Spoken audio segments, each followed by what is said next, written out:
In time for the weekend, our cinema analyst, Bill Timoney, is back to talk about the modest beginnings of some very big movie directors. Bill, good to have you back. It's great to be here, Laura. Brian, thanks. Yeah, it's some of the most famous filmmakers. Did I say Francis Ford Coppola? What do you think of? Godfather. Godfather. George Lucas. Star Wars. Star Wars, of course. And John Carpenter, for you horror fans? Halloween. Halloween, The Thing, The Fog. Oh, these are three extremely successful filmmakers. But what I want to do is I like going back to seeing beginnings. You know, if you have a songwriter you like or a performer, you go back to see some of their early work. Sure. Well, those guys are usually successful filmmakers, but you should go back to their very first films, which are hard to find. But not only did they get screen credit for their first films, they also got college credit. Really? Now, you know, everybody knows about film schools. Every college seems to have a film program, right? Well, back in the 60s, there was really no such thing as film degrees. You didn't get a college degree to become a filmmaker. But UCLA had a program. Francis Ford Coppola, who was from Hofstra University, went out there to get his master's. And what he did was his thesis project, was to make a feature film that was so good that it got released theatrically, made a lot of money, and even got an Oscar nomination. What was the name of that? It's called You're a Big Boy Now. It was released in 1966 by Warner Brothers. It starred Peter Kastner and a whole bunch of people you know today, like Rip Torn, Elizabeth Hartman, Karen Black, and in fact, Geraldine Page got her first of several Oscar nominations for it. So it's fun to go back to see back then what he was about to become before he ever made, you know, Godfather or any of his other amazing, wonderful movies. Yeah, and do you see any similarities or any of what made him what he is today in that original film? Certainly there are some themes that he explores, and also he did an interesting thing in the film there that you wouldn't think is unique, but he used pop music. He used the band The Lovin' Spoonful, John Sebastian, Welcome Back, Kotter, and all that. Yeah. Nobody did that back then. You know, that was considered kind of hippie music. That was considered too far out there. That conservative Hollywood studios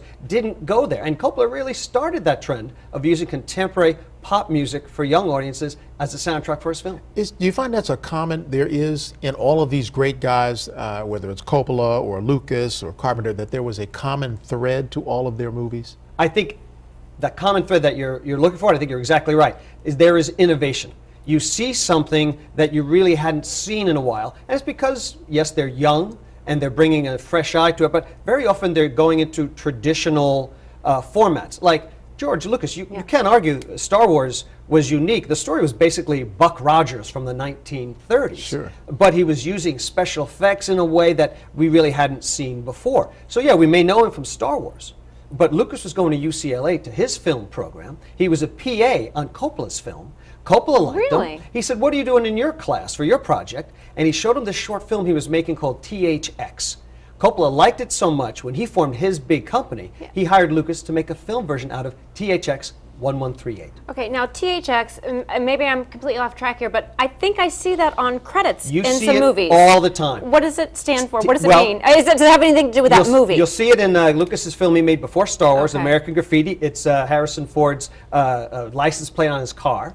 You see it throughout different films that Coppola makes and Lucas makes. You see it in movies today because it's the unique sound system, that innovative, fantastic sound system that Lucas, when he made his Star Wars money, had this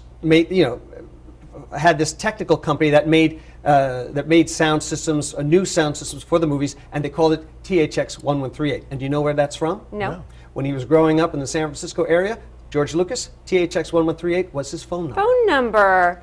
That's Harrison Ford has that on his license plate, not Indiana Jones. No, not Indiana Jones, which of course Lucas also produced the Indiana Jones movies. Right. But now let's look at John Carpenter, and I also want to add a guy named Dan O'Bannon. Okay, now Dan I've not heard of. Well, they were both students at UCLA as well, and they made a short film that they started to expand into a feature film.